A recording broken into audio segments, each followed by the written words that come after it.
ძველი ტელეფონი, ძველი ხმები, ძველი გემო, ძველი ფერი, ძველი სურნელი, ძველი ჰანგები და აწმყოზე მომართული ძველი რადიო.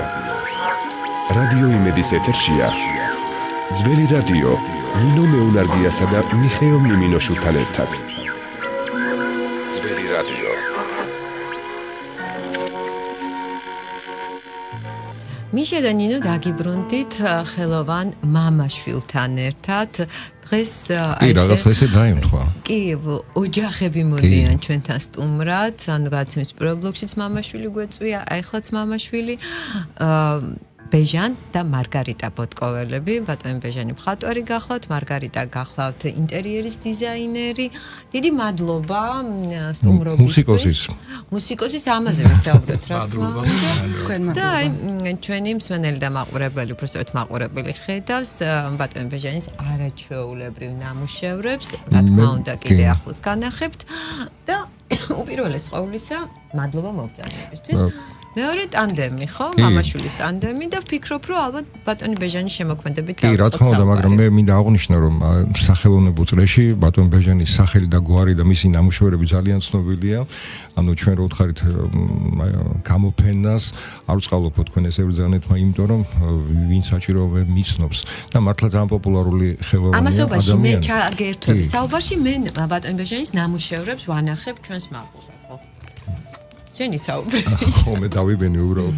და მართლა ისე აღმოჩენა იყო ჩემთვის, მე მართლა არ გიცნობდით, იმიტომ რომ არა ვარ ამ წრესთან ახლოს, მაგრამ აი საოცარი შეიძლება ითქვას მხატვარი, საოცარი მხატვარი ხართ, მართლა კარგი მხატვარი ხართ.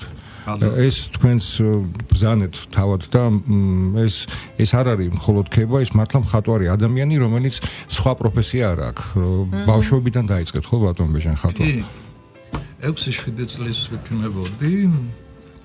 პირველი რა იყო ისეთ კარგი აივანი მქონდა და უყურებდი ხოლმე ღრუბლებს.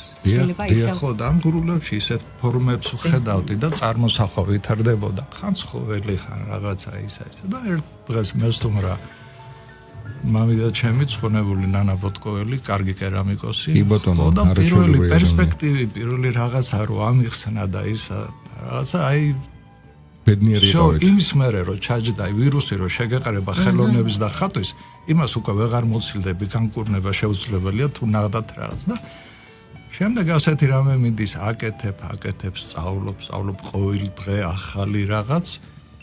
ხო და გონია რომ უკვე იცი, შემდეგ უფრო ახალ რაღაცას აღმოაჩენ, უფრო დახვეწილი, უფრო გემოვნებასთან ერთად ის ქვეცნობიერი კარნახობს, რაც მე ხელში გამოდის და გადმოგახსტილოზე ცნობიერება თუ ჩართე უკვე ცოტა სხვანაირი მიდის, ხო და ასე შემდეგ დღემდე ვსწავლობ ხატვას. ეს არის როგორი საოცარი ერთი და იგივე პასუხია კარგ ხელოვნებს, რომ არ ჩერდებიან. ერთ ხელწერა შეიძლება ქონდე თავისებური, მაგრამ დღემდე ვსწავლობ და დღემდე არ ვიცი ჩემი სტილი რა არის, ხო ბატონო?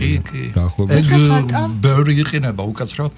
ბევრი ადამიანი და ბევრი მხატვარი გაიყინება რაღაცას, გააკეთებს ხო ფორმას.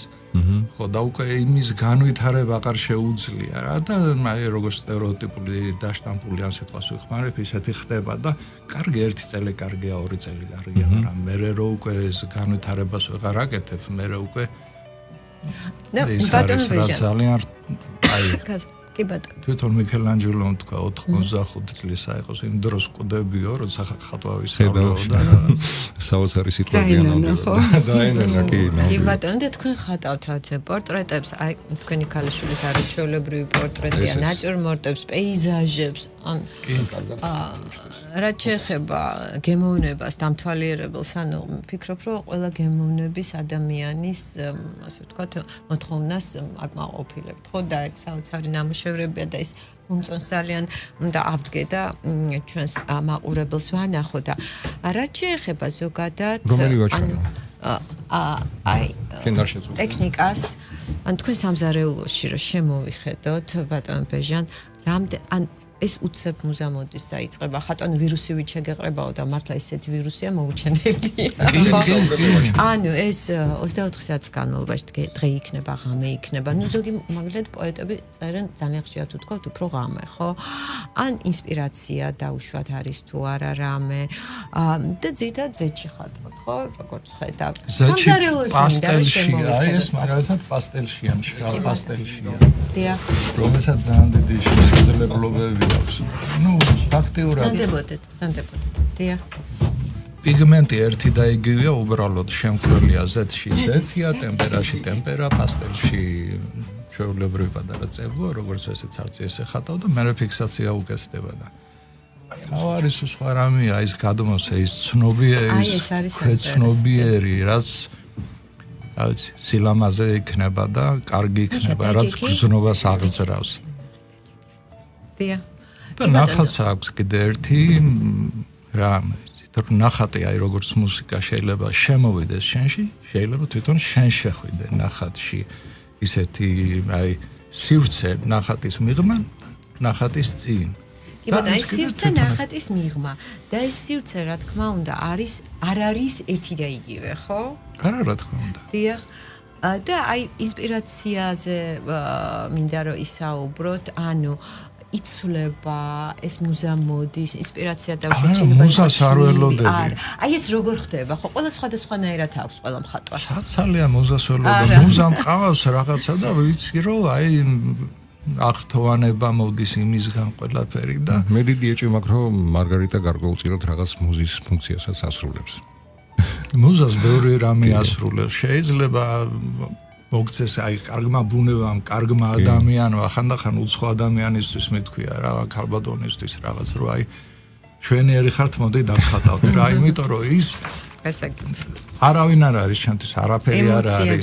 ხო, მაგრამ თან მეორე ვარიანტია რომ აი რომ არის ხო რაღაცა მშვენიერი ადამიანი ქალაქში დადის რაღაცას ამშვენებს თან ხატვარის თითქოს იმას ვალდებულებას გზნობ რომ აი იმას რაღაც დადებითი მიცე შენ ხო იღებ იმისგან დადებით როგორც ლამაზი ხე როგორც ლამაზი ქუჩა როგორც რაღაცა აი მადლობა გადაუხადო იმისთვის რომ შვენიერია აბა რა აბა ის სახარად როგორ გაიპასუხე იყო ძალიან მომეწონა აბა რაღაცა ესეთი რაღაც ხდება რა მაგალითად ხო მადლიერი უნდა იყო და უკავშირი და შენც გიხარია და ეს მე უკვე კოსმიურად რა ხდება უკვე ყველამ კარგად ვიცი ბატონ ბეჟანა პირველად რომ დაიწყეთ უკვე ხატვა და პროფესიულად დაიწყეთ ამ ხელოვნებას ანუ პროფესიული აზრდაჭირდება ამას ფერთა შეზარებას. თქვენი ყველაზე მაგალითი ვინ იყო? ან ქართულ მხატვრებში ან ზოგადად აი ვინ მოგწონდათ და კომერი ყავთ. ხო ანუ ბაძვა არ მინდა ცუდად გამომივიდეს ანუ აი ვისი ხელწერა მოგწონდათ და ვისკენ ისწრაფოდით უფრო მხატვრებიდან. არ მიფიქრია იცით. ახლა ქართული მხატვრები როგორ არ მიყვარს და რასლობა არ აკვთ. სულ ყველა ძალიან რთულია იმიტომ რომ გინდა არ გინდა ნიჭიერი ხალხი ვართ რა. რაც ზოგმა იცის, აი ფიროსმანი, აი გუდიაშვილი, აი ისა, აი ესა, ყველას აქვს თავისი რაღაცა. ის რაც ფიროსმანს სულიერი აქვს, ხო? ბევრ ქართულ მხატვარს არ აქვს, მაგრამ ზოგიერთ ქართულ მხატვარს რაც ტექნიკა აქვს და რაც აი ეს სოფხედელობა ან რაღაც ახალი კუთხით დაგანახოს მაგალითად დავით კაკაბაძემ ხო? დიახ, სასწაული, სხვა რაღაც არის რა, იმაში გონება არის რა. აი როგორც ეგვიპტურ ქანდაკებაში რო არის ესეთი მონუმენტური ღვთაებრივი აი რომ თითქოს გაშინებს ხო ის ფარაონის ის მაგრამ ბერძნული რენესანსს რო შევხედავთ იქ არის აი სრულყოფილი ადამიანის სილამაზე ღვთაებრიობამდე აყვანილი თუ იტალიურ რენესანსს შევხედავთ მაგალითად უნოჩენტოს ჯოტოს და რაღაცა იქ იმენა აი ბოდიშით ესეთი სამოსდა იქ უფრო რაღაც ესეთი ფრესკა რაღაც ღვთაებრივი აი მესმის რაღაც სხვანაირია რა და სამწუხაროდ ხო ადამიანმა უნდა იცოდეს ხელოვნების ანბანი რაც ჩვენთან არის სწავლება და ძალიან დაბალ დონეზეა რა ეს შეგრძნება ძალიან სოლიამართულებას იაპონელებს ძალიან კარგად აქვთ ეს ათვისებული და ასწავლიან და ჩვენთან არ არის თუ სიმშვენიერი არ არის და სილამაზე ვერ დაინახე, მაშინ არც სიყვარული გაქვს, ვერც საზოგადოებას ვერ აშენებ, ვერაფერს ვერ გავაკეთებ. ნამდვილად ხელოვნების ამბანიო და მარგარიტას მინდა ვკითხოთ, არაჩვეულებრივი ქალბატონია, გარდა იმისა, რომ არის ერთის მხრივ ალბათ რაღაც გარკვეულწილად თქვენი მუზა, სანამ ეთერში შემოვიდოდით, მინდა კი რა თქვით, რომ ნატურა არ მყავსო და აი ხელის ხატვა რა დამჭირდება, მაშინ მარგარიტას ხელს ხატავ, ამაზე ხელებია კი ბატონო. და თქვენ ინტერიერის დიზაინერი, პედაგოგი, ასევე მუსიკოსი, მევიოლინე, ან თავიდან ბოლომდე ხართ შემოქმედი ადამიანი. რამდენად არის თქვენი შემოქმედება მამასთან კავშირში? ანუ ხართ თუ არა მამის შემოქმედების პირველი შემფასებელი და ზოგადად როგორც ინტერიერის დიზაინერი, აი კონკრეტულ შემთხვევაში რაზე მუშაობთ? მოკლედ თქვენი თავი მინდა რომ გავაცნო თქვენი პერსონა ჩვენს მენელს და მაყურებელს. იცით რა არის? აუცილებლად რა თქმა უნდა პირველი შემფასებელი ვარ მეც და დედაჩემიც. დედაც. ანუ ოჯახი ვღებულობთ ძალიან დიდ მონაწილეობას. მართალია, ეხლა ცოტას გაგყიდი, ხო? მართალია, ხატვა შემოქმედ საერთოდ თავისი ნამუშევარი ბოლომდე არ მოწონს. თავიდან შეიძლება რაღაც მოეწონოს. ჩვენ შევფასოთ, უთხრათ, კი, ჩვენ ყოველთვის აღფრთოვანებულები ვართ, შეიძლება რაღაც დავინახოთ მომენტი, ოღონდ ყოველთვის მაინც ობიექტურები ვართ ხოლმე და თუ რაღაცაა, ჩვენ ხედვას ვეუბნებით უბრალოდ. ეს არ ნიშნავს იმას, რომ ეს გაითვალისწინებს, იმიტომ რომ შეიძლება ამ მამიკომ მაგ მომენტში სხვანაირად დაინახა და ჩვენი ხედვა ეს სხვა არის. ზოგადად ნიჭიერი ადამიანები თვითკრიტიკულები არიან. ეს არის დამახასიათებელი. და აი მე როდესაც ხალხი მოდის მაგალითად და ნახულობენ ნამუშევრებს და უყურებენ, ხო, და აღფრთოვანებულები არიან, მამა ჩემის სახე. წავა რა. აქ რაღაცა არ მომწონს. ნუ მოკლედ აი ესეთი. მთლიანობაში ჩვენ სახლშიაც რომ მობრძანეთ და დიდი იმედი მაქვს რომ გვესტუმრებით. აუცილებლად ნახავთ აი ოჯახურ შემოქმედებას, სადაც ჩართული ვართ ყველანი. დედა მხატვარია? დედა მუსიკოსია. შემოქმედი. აქედან გამომდინარე, ხო, აქედან გამომდინარე ყველას რაღაცა ჩვენი როგორ დავარქვა რაღაცა როლი გვაქვს, ფუნქცია გვაქვს, შინაგანი რაღაცა აღზრდა ეს ხელოვნური გვაქვს, ხედვა გვაქვს და აქედან გამომდინარე ყველა ერთად ვაკეთებთ, რასაც ვაკეთებთ. სახლშიც კი რაღაცას რო ვაკეთებთ, რაც შეგვიძლია ჩვენი ხელით გავაკეთოთ, სამივე ჩართული ვართ ფერების შერჩევაში და ასე შემდეგ. მუსიკის ფონზე ხატავთ? კი, საინტერესო. კი, რა თქმა უნდა, აუცილებლად. მარგარიტა უკრას ვიოლინოზე? და ამ დროს წარმომიდგენია. მაგ დროსაც მაგრამ ყოველთვის არცალია და ძალიან მიყვარს. ეხლა ისე არ ვიცი. ბეთჰოვენის სიმფონიები მიყვარს ძალიან. ვაგნერზე უყვარს და ვაგნერს იმას თუ გაჩნია რა იმას ვაკეთებ რა. ჩვენ გვაქვს ესეთი მომენტი, ანუ სივრცე გვაქვს გაყოფილი, აქეთ არის ვიზუალურად არის გაყოფილი სივრცე, აქეთ არის მამაჩემის სამუშაო სივრცე, აქეთ არის ჩემი სამუშაო სივრცე. იქიდან გამომდინარე, რომ მე დღის განმავლობაში სხვადასხვა საქმიანობით ვარ დაკავებული, რაღაც მომენტში ვიღლები. ხო? და უცებ მინდება რაღაცა დაუკრა, ან წავივარჯიშო, აი ეს რაღაც არ გამომდიო და ოდესღაც და ის მინდა წავივარჯიშო. და ვეკითხე, ბეჟიკო რა დაუკრა, ხო არ შეგაწუხებ? არა, მამი, მიდი გენოცვა. და აი ეს რაღაცა მე ვერ წარმომიდგენია, ალბათ შეეჩვია, თორე როგორ შეიძლება დაუშვათ მე ვიოლინოზე მეცადინეობის დროს ადამიანი კარგ ხასიათზე იყოს. შეეჩვია და ჩანს თავზე მაღლა გაყენებ. და ბატონ ბეჟანი ქაშმირს რო ჩართავს ხოლმე თქვენ ხელი ხო არ გეშლება. მე მაგ დროს საერთოდ არ მეშლება ხელი. იმას ფათაშორის ლეძაპელინზე გაზლი პატარები რომ მიყვნე ხოლმე დმპერერემ იმას აკეთებ. გასაგებია. უშუალოდ მაგალითად პროექტზე მუშაობის დროს მე ვერ წარმომიდგენია რომ იგივე მუსიკა არ იყოს ჩართული. ძალიან მეხმარება. კი ბატონო, იცით რა, მე არც მხატვარი ვარ, არც მუსიკოსი, არც პოეტი, თუმცა მუსიკა არის ჩემი ცხოვრების თანმდევი და ჟურნალისტი ვარ, რადიოს წამყვანი ვარ და როდესაც რაღაც პროექტზე მუშაობ და წერ, აუცილებლად მუსიკას უსმენ. და მინდა გითხრათ რაღაც სხვანაირად იხსნება ტვინი. აი რა მინდოდა იცით მე თქვა, ყოფილა რომ ვაკეთებ რაღაცას და ნუ არ გამომდის, ვერ ჩავსვი ისე როგორც მე მინდა, ვერ ჩავსვი ისე როგორც დამკვეთის მოთხოვნა იყო დაუშვათ. და უცებ მივხვდები, ვაიმე ეს მუსიკა ნერვებს მიშლის, გამოვრთავ სხვა რაღაცას, ჩავრთავ და всё. წავიდა ის ტალღა დავიჭირე. იცი როგორი საოცარი რამ არის? ანუ კარგ ნახატში ყოველთვის იგრძნობა მუსიკა.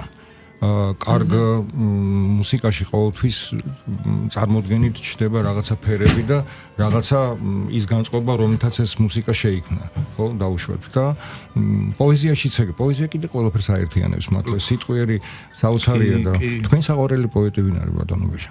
ესეც ისეთი გრანული რა თქმა უნდა. და კიდე ყავს საქართველოში კაი პოეტები, ქალბატონები. ხო და გალაქტიონს უკვე აღარ ვეხები და რა თქმა უნდა გალაქტიონს უყელაც ბერნსი. მე დავამატებდი რადგან ფრანსუა ვიონი მიყვარს. გაბასება საკუთარ გულთან როგორ მიყვარს. კი. ფრანგულად ხოთულობთ, ორიგინალში კითხულობთ? მე თარგმანში მაგ წაკითხული. Non parle français. Je ne parle pas français. მე მინდა შევაქო ვისარგებლო ასე ვთქვათ სიტუაციით და აღნიშნო სკოლა ჩვენეთ. პოეზიას რაც ეხება. იქიდან გამომდინარე რომ აი ესეთი ოჯახი ვართ ხო, რომ მაინც ხელოვნებასთან ახლო ვართ და ასე ვართ. დედიკომაც და მამიკომაც ბავშვობიდანვე მაზიარეს ხელოვნებას. დედიკო იჯდა და სამხატვრო ალბომებს მათვალიერებინებდა, მიხსნიდა, მამაჩემი ფერთა აღქმას ასე ვთქვათ. ფოტოგრაფიით იყო დაკავებული და ანუ ფოტოგრაფია რასაც ქვია, ძველი გამჟღავნება და ერთად გამჟღავნებდით. აი კარგია, ბილიფუნჯით გამომჟღავნებას რო წაუსვავ დასხეულ ფოტოგრაფაზე, იმაზე ფოტოზე ხო ქაღალზე, სადაც გინდა კონტრასტს გააკეთებ, სადაც გინდა ნაკლებ გამომჟღავნებას მოახვედრებ და რაღაც ეფექტები და უარესი აი უკვე შემოქმედებით რაღაცას დებათ. ტექნიკური მხარეა რა.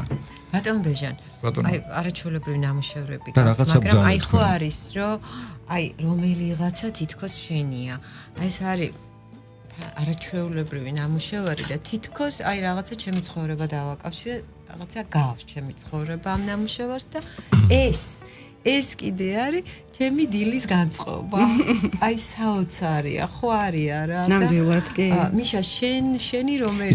აი ეს ორი ნამუშევარი ჩემთან ძალიან ახლოს მოვიდა. ეს ნავი რომელიც შენ ახლა მაყურებელს აჩვენებ, სიზმარში მაქვს ნანახი. შენიც ყოფილა? კი. ზუსტად ესეთი ფერები. ანუ სიზმარი აგისრულე გამოდის. ესე გამოდის კი. მე ყველა საუსრულოს ყველაფერი. ნავები ადამიანებს გვანან რა. სადაც აი რაღაც საოცარი. ოკეანეში იქნება თუ ოაზისი უდაბნოში იქნება რაღაც ისეთი ის არის.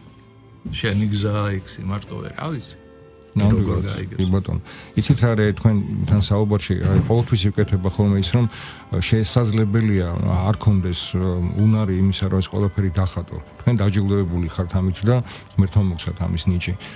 ბევრს არ მისცა, მაგრამ იცით რა არის ამის აღქმის უნარი ეს აი თქვენ სწორედ ბრძანეთ რომ ამის სწავლება შესაძლებელია. ხო და ფიქრობ რომ აი ამ კუთხეს ძალიან დიდი ყურადღება უნდა მიექცეს რომ ეს ოჯახებიდან უნდა დაიწყოს აი ხშირად უნდა ატარონ ბავშვები გამოფენებზე ხშირად უნდა ატარონ მუზეუმებში ხშირად უნდა აჩვენონ დღეს მულტიმედიური საშუალება უამრავია და აზიარონ ჭეშმარიტებას უნდა ნორმალური და ხო აი ეგ მინდოდა მე თქვენ პედაგოგი ბრძანდებით მუშაობთ ბავშვებთან და აი საინტერესოა ამაზე რა სიტყვით და ზოგადად თქვენი ხედვა როგორია ზუსტად ეგ მინდოდა მე თქვა ის საუბარმა მოიტანა ძალიან მნიშვნელოვანია რომ ოჯახებში დაბრუნდეს აი ის კულტურა, როდესაც მშობლები და ბავშვები ერთად სადილობენ ან ვახშმობენ, საუბრობენ, თუნდაც ტელევიზორის წინ, ხო? სამწუხაროდ დროიდან გამომდინარე. მესმის, მაგრამ ჩემი დევიზია, რომ დრო არა მაქვს, ეს არის მხოლოდ მიზეზი იმისთვის, რომ რაღაცა ვერ გააკეთო. ნამდვილად. იმიტომ რომ მე ჩემს მაგალითს მოვიყვან, ერთი მიმართულებით მზრდიდნენ ჩემო მშობლებმა, ჩემში მე ვიოლინო დაინახეს და მზრდიდნენ ასე, მაგრამ მოიტანა ცხოვრებამ და ნელა-ნელა მე ვითარდებოდი, ნიშებს ვიცვლიდი და ასე შემდეგ. მე თვითონ სპარსულ პოეზიაზე ვარ გაზრდილი, მამაჩემი ძილის წინ სპარსულ პოეზიას რა თქმა უნდა ნათარგმნს. დედაჩემი გავიმეორებ ისევ. ხოსერ ნასრიმი ხო? ხო, ეგეც ხაი ამის კიდე რა ვიცი, არმაღანი მაქვს გამოცემები, წიგნები გამოცემ და იქ არის მთელი აღმოსავლური დაჟეში. შახაბასის ლექსი როგორ არიგებს ხო თავის გაზრდილი ხართ ეს? როგორ არიგებს თავის შვილს, ხო? შვილობები მე აღარ მახსოვს ზეპირად გაწვრთნა მართებს, როგორც მართვეს შენ მოსმენა ჩემი გმართებს, ესეთი ის, ხო? ხო, ანუ მამაჩემის როლი ეს იყო, დედაჩემი მუსიკა და მამაჩემს არ ეცალა მაგ მიმართულებით ჩემთვის, ამიტომ სამხატვრო თემას დედაჩემი მასწავლიდა, ხო? ეს უნდა იყოს, ანუ მე არ ვამბობ რომ მაინც ასე, მაგრამ აი ეს ურთიერთობა სამწუხაროდ რაც დაიკარგა, აი ძალიან ვისურვებდი რომ დაბრუნდეს. ისევ აი როგორც თქვენ თქვით, ჩემ მოსწავლეებთანაც არის ცოტათი ეგ მომენტი, მე ვცდილობ ყველანაირად რომ არა მარტო დაუშვათ ენა შევასწავლო, არამედ ლიტერატურა, ცოტა ისტორია, ცოტა რაღაცა საერთო და მაინც ინფორმაცია. ვფიქრობ, რომ ჩვენი უფროსი თაობის მეტი პასუხისმგებლობა ჩვენ უნდა მივიდეთ ჩვენი შვილების გულებამდე. ჩვენ უნდა გავიზარდოთ. აუცილებლად და ჩვენ უნდა ვიყოთ მათთვის საინტერესო და უნდა ვიცოდეთ ალბათ როგორ მივაწოდოთ, არ ვიცი ეს მხატვრობა იქნება, პოეზია იქნება თუ ის რა აინტერესებს, ეს არის ძალიან დიდი პასუხისმგებლობა და ამ შემთხვევაში ისინი მზად არიან ყოველთვის რომ ჩვენ მოგვისმინოთ და მართალი ბრძანდებით კი. და მარგარიტა როგორი მართებული სიტყვა თქვა რომ ერთად ვისადილოთ, ერთად ვისაუზმოთ, ერთად ეს იცი რა არის მართლა და არა ხო მაგრამ იცი რა აი ამ ელემენტარული პატარა კვირაში ერთი დღე რაღაცა. ეს უხილავი ენერგიები არსებობს გინდათ იმხილისა და რომ ნამდვილად უხილავი ენერგიები კი ბატონო და ამ ენერგიას გრძნობს და როდესაც ის ენერგია დადებითია იმას იღებს ყველა წარმოუდგენელია კედელი აღიმართოს და უარი გითხრან ამაზე. ხო და რაც შეეხება ზოგადად ძალიან სწრაფად გარბის დრო და ძალიან საინტერესო მოსაუბრეები ხართ. ყველა თემაზე შეგვიძლია საუბარი, მაგრამ ისევ თქვენ შემოქმედებას მინდა რომ დავუბრუნდე. გამოფენას ფიქრობთ თუ არა? ძალიან ბევრი მხატვარი ვერ იცლის ან არ თვლის საჭირო, თუმცა იმისთვის რომ ფიქრობ, მაგრამ ხო, აი ვინც არ გიცნობთ რომ გაგიცნოთ, დიდი სიამოვნებაა გამოფენაზე მისვლა, მინდა გითხრათ და მხატვრის შემოქმედების ხილვა. დიახ, ხო, მაგრამ აი ერთ რატას, მაგრამ როგორც ხელოვანი ეხლა პასუხი მაგრამ არის მაგრამ ესეთი მე რაღაცა. ვიხადავ. ნუ საზოგადოებიდან გამომდინარე, იმას ვიტყვი, რომ გამოფენაზე რომ ხედავ, რომ იქ უფრო ერთმანეთის ნახვა და ფანდურა და ჰაიხუი და რაღაც ის არის ეგ ხო შემადგენელი ნაწილი ამას ვერ და გავაკეთებ. ცოტა იმათ გრძნობ თავს რა რამდენი მოდის ხელოვნების შემფასებელი? კი ხელოვნების შემფასებელი თუნდაც მოდის და ერთი კარგი შემფასებელიც უკვე ღირდა იმისთვის რომ გამოგეფინოთ კი რა თქმა უნდა ახლა ამ ბოლო დროს ქონდა კორეელებთან გავაკეთეთ ძალიან კარგი ორგანიზატორები იყვნენ მარინა აბულაძე მარიამ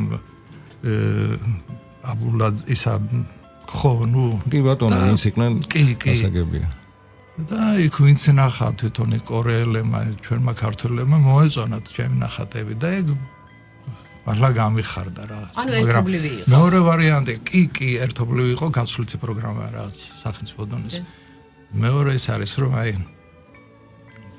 სანამ შენს თავს არ იპოვი რა ეს გამოფენა მარტო შოუ დადგა რაღაც ესეთი ის არის მე იცი რა დავამატებდი ერთ რაღაცას საერთოდ ჩემი აზრით მე რასაც ვუყურებ ეს არ არის დოგმა ასე ვთქვათ და აქსიომა მაგრამ მე რასაც ვუყურებ რადგან მამაჩემის ნახატები ჯერ კიდე ჩემი ბავშვობიდან დაწყებული საზღვარგარეთ იყიდებოდა ხოლმე და აი საზღვარგარეთ არის კერძო კოლექციებში ხო ალბათ ამანაც იმოქმედა რომ თუ კი პრესტიჟია და სადღაც რაღაც თავმოყარეობის მომენტი რომ აი მისი ნახატები არის საზღვარგარეთ გამოჩენილი ხალხის ან თუნდაც ჩვეულებრივი ხალხის ოჯახებში არის კერძო კოლექციებში შეიძლება მაგანაც იმოქმედა რომ არ ფიქრობდა აქონდა რამდენიმე საინტერესო გამოფენა საქართველოშიც მით უმეტეს ახლა რაც ახსენა სულ ცოტა ხნის წინ იყო ეს გამოფენა ალბათ მაგანაც იმოქმედა რომ აღიარება როგორც ასეთი, აი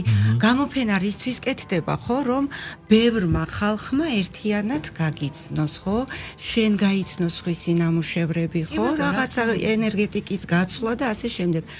ალბათ მამაჩემს ეს აკმაყოფილებდა, რომ აი აღიარებული არის. კი ბატონო, მაგრამ ნუ მე ვფიქრობ, რა თქმა უნდა, ეს ძალიან მნიშვნელოვანია, თუმცა ის რომ კიდე ფართო საზოგადოებას ეძლევა იმის საშუალებას. ეთანხმებით, რა თქმა ერთად უნდა. ეს ამდენი ნამუშევარი აბარა. ეხილოს. მე როგორც დამთვალიერებელი ძალიან დიდი სიამოვნება. თუმცა ეს რა აუცილებლად დაკპატიჟებთ. დავიპატიჟე თავი. კი არა, ნამდვილად ფუფუნება, ნამდვილად აი ესეთი ნახატების ხილვა საგამოფენო დარბაზში, მაგრამ მეორე მხრივ მე თქვენი მესმის. ანუ ყველა ხელოვანს აქვს თავისებური მიდგომა და ამ თავისებურ მიდგომაში ის ხელწერა ჩანს, რაც მე ტილოში ვლინდება. ამიტომ თან ახლა ისიც გავეთვალისწინოთ, რომ იყო 90-იანი წლები, იყო ყოფითი პრობლემები, მაგალითად გარკვეული წლები მე მისამართი არ მქონდა იქ რაღაც ბინის არაშენების ვარიანტი, ესეთი რაღაცები და გიწევს ცოტა ისეთ ფიზიკურად მუშაობა რაღაც საშინელებებზე, მაგრამ დროს ხალხს კარგავ ესა და კი ბატონო. მე ნუ კი ხატავ რაღაცა იქ, შეიძლება კომერციაც გაურიო რაღაცა ყველაფერი, მაგრამ მაინც კმაყოფილი პირველ რიგში შენ უნდა იყო შენი ნახატებით და გამოფენით რა. აი ჩვენი საერთო მეგობრის სტატიას ხშირად მithქვავს, რომ არავერ მეთქი რა, კმაყოფილი მეთქი რა, რაღაც ჯერ კიდე რაღაცები მინდა მეთქი, აი სანამ თავს არ იპოვი რა. ნუ ყველაფერს თავის დრო. ხო და მე უკვე შენ რო გიხარია შენ ნახატები და რო იცი რო უკვე იმათ ახარ ხო? ის მოეწონება რა მოეწონება შენი ჭირი. ეხლა ბატონი ზურაბი ჩვენი სტუმარი მანას აღნიშნა, როდესაც შეკვეთას იღებს, დრო მიჭირდებაო რომ სიამოვნება მივიღო. ანუ სიამოვნება თუ არ მიიღო ხელო, ანუ არ გამოდის ის სრულფასოვანი. კი, რა თქმა უნდა, კი. კი ბატონო. და რაც შეეხება ბავშვებს, ან მარგარიტა სტუდია ბავშვებს პედაგოგი ხარ სტუდია არა. თქვენ ხომ არ ფიქრობთ ბავშვების გასდას რა თვალსაზრისით მე მხატვრობის მიმართულებით სტუდიაზე ხომ არ გიფიქრეთ, იმიტომ რომ საინტერესო კითხვა. ჩვენც მინდა მიშა დღეს გაგიცანით, რასაც ქვია, როგორც პიროვნება, ძალიან საინტერესო ადამიანი ხარ. და მადლობელი ვარ ამ გადაცემის რომ შეგვიძლია ესეთი ფუფუნება გქონდეს. სხვადასხვა მიმართულება ის იქნება მუსიკა თუ ასე შემდეგ. მე მგონი ურიგო არ იქნებოდა რომ ბავშვებთან გემუშავოთ. გიფიქრიათ ამაზე? მე ხარ როგორც შობელი ისევ ამ. კი, როგორ არ შესანიშნავი აზრია სხვათა შორის მეთანხმები. კი, მიფიქრია. მაგრამ როგორ ის არის იცი? ბავშვს გააჩნია ბავშვის.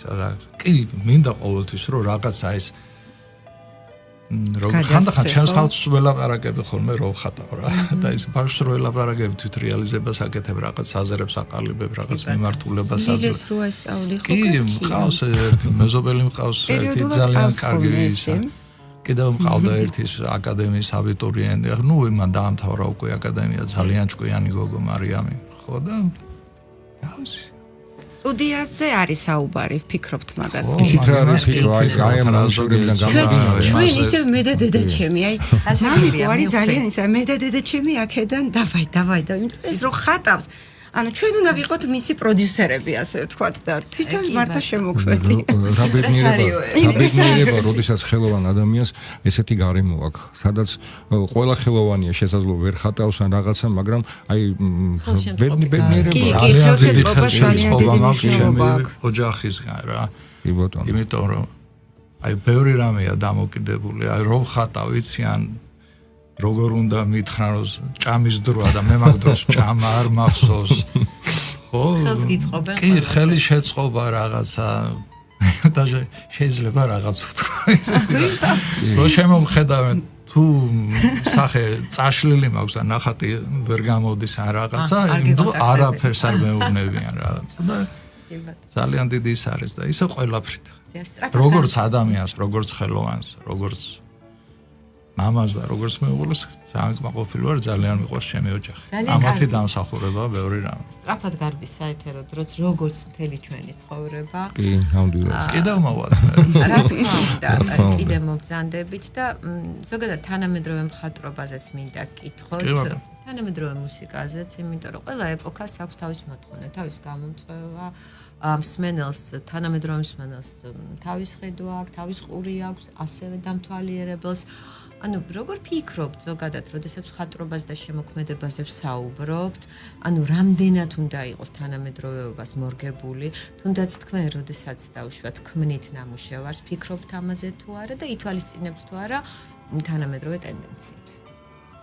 თანამედროვე ტენდენციებს კი როგორ არ ვითვალისწინებ და თანამედროვე მხატვრობიდან კი მომწონს ბევრი კარგი რამე არ გაკეთდა.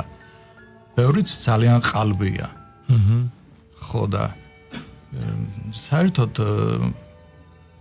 როგორ არის იცით ხელოვნება დროში და სივრცეში არის დამოუკიდებელი.